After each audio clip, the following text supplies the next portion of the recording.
പ്രവർത്തകൻ രാഷ്ട്രീയ നിരീക്ഷകൻ കൂടെ എ സജീവൻ ചേരുന്നു. എ സജീവൻ, CPM RSS കൂട്ടുകെട്ടുമായിട്ടുള്ള ബന്ധം അതാണ് ഈ അവസാന മണിക്കൂറുകളിൽ ചർച്ചയാകും. നിലമ്പൂരിൽ എന്ന് തൊട്ട് പ്രചാരണം തുടങ്ങിയോ ഈ നിമിഷം വരെ വർഗീയവാദികളുടെ കൂട്ട്, പഴയ രാഷ്ട്രീയ ബന്ധങ്ങൾ, ഇതെല്ലാം ചർച്ചയായി വരുന്നുണ്ട്. നിലമ്പൂരിലെ വോട്ടർമാരുടെ ഒരു പ്രത്യേകത അനുസരിച്ച് തന്നെ ഇത്തരം ആര് ന്യൂനപക്ഷങ്ങൾക്കെതിരെ നിൽക്കുന്നു അല്ലെങ്കിൽ ആര് ന്യൂനപക്ഷങ്ങൾക്കൊപ്പം നിൽക്കുന്നു എന്നതൊക്കെ ഈ വോട്ടിൽ നിർണായകമായതുകൊണ്ട് കൂടിയാണ് ഈ വിഷയങ്ങളിലേക്ക് പ്രചാരണം കടക്കുന്നത് എന്ന് വേണമോ അനുമാനിക്കാൻ?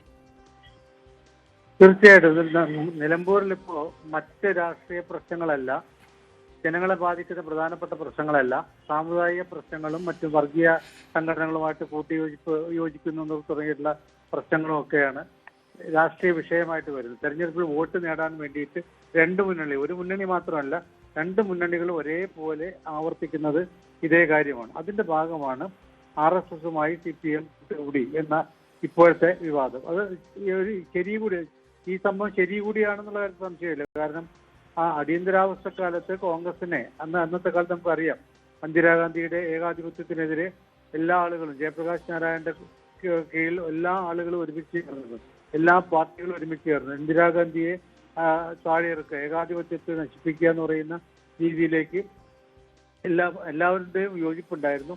ആ സമയത്ത് ഈ RSSും ആയിട്ടുള്ള കൂട്ടുചേരൽ CPMന് ഉണ്ടായിട്ടുള്ള കാര്യത്തിൽ സംശയമില്ല. പക്ഷെ അത് രാഷ്ട്രീയ സഖ്യമായിട്ട് അക്കാലത്ത് താൽക്കാലിക രാഷ്ട്രീയ സഖ്യമായിരുന്നുള്ള കാര്യത്തിൽ സംശയമില്ല. ഇതേപോലെ തന്നെയാണ് CPM ജമാഅത്തെ ഇസ്ലാമിയായിട്ടും കൂട്ടുചേർന്നിട്ടുണ്ട്. ജമാഅത്തെ ഇസ്ലാമി കോൺഗ്രസിനെ, അതിന് ജമാഅത്തെ ഇസ്ലാമിയെ നിരോധിച്ച സമയത്തിന് ശേഷം ജമാഅത്തെ ഇസ്ലാമി കുറെ കാലം LDFുമായിട്ട് വലിയ ഒത്താശയോട് കൂടിയിട്ടാണ് മുന്നോട്ടേക്ക് പോയിരുന്നത്. അപ്പൊ ഇത്തരം കാര്യങ്ങളൊക്കെ രാഷ്ട്രീയത്തിൽ ഓരോ ഘട്ടങ്ങളിലും ഉണ്ടാവാറുണ്ട്. ഇപ്പോഴും UDF ചേരുന്നത് ഇതേ കാര്യം തന്നെയാണ്.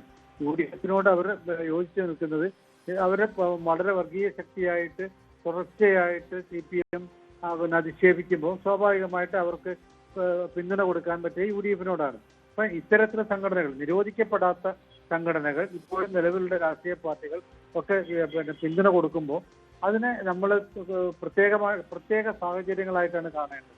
ജമാഅത്തെ ഇസ്ലാമി UDFന് പിന്തുണ കൊടുക്കുന്ന പ്രത്യേക സാഹചര്യമാണ്. അതേപോലെ തന്നെ നേരത്തെ അടിയന്തരാവസ്ഥ കാലത്ത് ഇന്ദിരാഗാന്ധിയുടെ ഏകാധിപത്യത്തിനെതിരെ എല്ലാവരും, അത് തുടക്കം നമുക്കറിയാം, ബീഹാറിലാണ് തുടങ്ങിയിരുന്നത്.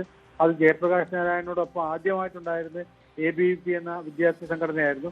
അത് ജനസംഘത്തിന്റെയും അന്നത്തെ ഭാരതീയ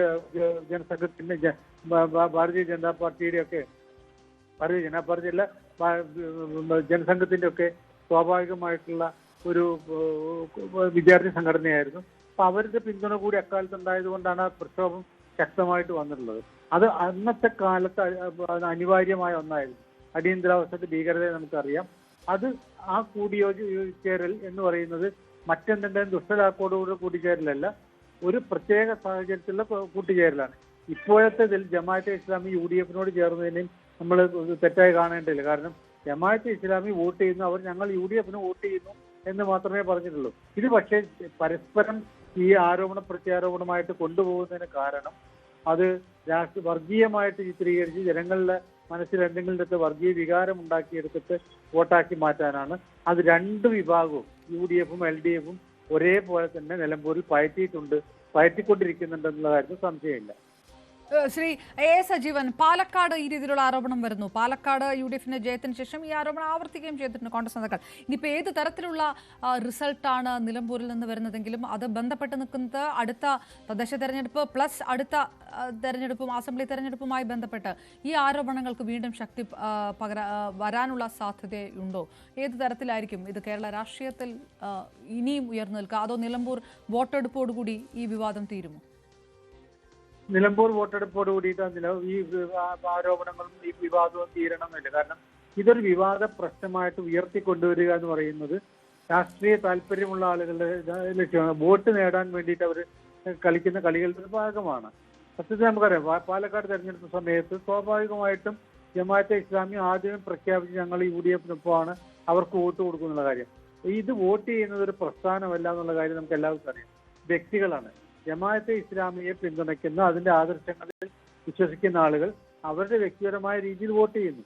ഒരു വ്യക്തിയോടും ഞങ്ങൾക്ക് വോട്ട് വേണ്ട എന്നൊരു രാഷ്ട്രീയ പാർട്ടിക്കും പറയാൻ അവകാശമില്ല. കാരണം അത് വ്യക്തിയുടെ താല്പര്യമാണ്, ആർക്ക് വോട്ട് ചെയ്യണം ആർക്ക് വോട്ട് ചെയ്യേണ്ട എന്നുള്ളത്. അങ്ങനെ വോട്ട് ചെയ്യുന്നതാണ് സ്വാഭാവികമായിട്ട് സംഭവിക്കുന്നത്. അല്ലാതെ ജമാഅത്തെ ഇസ്ലാമി അവരുടെ അനുയായികളുടെ മുഴുവൻ വോട്ട് വാങ്ങിയിട്ട് ഒറ്റ പെട്ടിയിൽ കൊണ്ടുപോയി നിക്ഷേപിക്കുന്ന പരിപാടി ഇല്ലല്ലോ.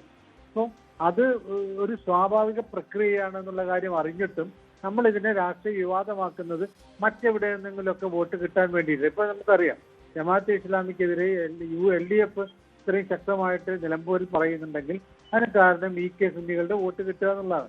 അത് അവരുടെ രാഷ്ട്രീയ തന്ത്രമാണ്. ഇത്തരം തന്ത്രങ്ങൾ എല്ലാ രാഷ്ട്രീയ പാർട്ടികളും എല്ലാ മുന്നണികളും പലപ്പോഴും പയറ്റാറുള്ള കാര്യമാണ്. അപ്പൊ നമ്മളിതിനെ പറ്റില്ല എന്ന് പറഞ്ഞിട്ടോ അല്ലെങ്കിൽ ഇതിവിടെ അവസാനിക്കുന്നു വിചാരിച്ചിട്ടോ കാര്യമില്ല. ഇതിങ്ങനെ തുറന്നുകൊണ്ടേയിരിക്കും. കാരണം വോട്ട് കിട്ടുക, ഒരു വോട്ടെങ്കിലും എവിടെ നിന്ന് നേടിയെടുക്കുക എന്ന് പറയുന്നതിൻ്റെയൊക്കെ ലക്ഷ്യമാണ്. ആ ലക്ഷ്യത്തിന് വേണ്ടിയിട്ട് ഓരോ തെരഞ്ഞെടുപ്പിലും ഓരോ തന്ത്രങ്ങളായിരിക്കും ഉണ്ടാവുക. സ്വാഭാവികമായിട്ടും അടുത്ത തവണയും ഇതേപോലെ ഒക്കെ ഉണ്ടാവാൻ സാധ്യത, പ്രത്യേകിച്ച് മലബാർ മേഖലയിൽ. തീർച്ചയായിട്ടും നന്ദി. മാധ്യമപ്രവർത്തകൻ എ സജീവൻ ആണ് വിലയിരുത്തലുകൾ നടത്തിയത്. ഏതായാലും നിലമ്പൂർ മണിക്കൂറുകൾ മാത്രം വോട്ടെടുപ്പിലേക്ക് കടക്കാൻ ഇരിക്കുമ്പോഴും നിശബ്ദ പ്രചാരണത്തിന്റെ ദിവസവും വിവാദങ്ങൾ അവസാനിക്കുന്നില്ല എന്നുള്ള വിവരങ്ങൾ കൂടിയാണ് വരുന്നത്. റിപ്പോർട്ട്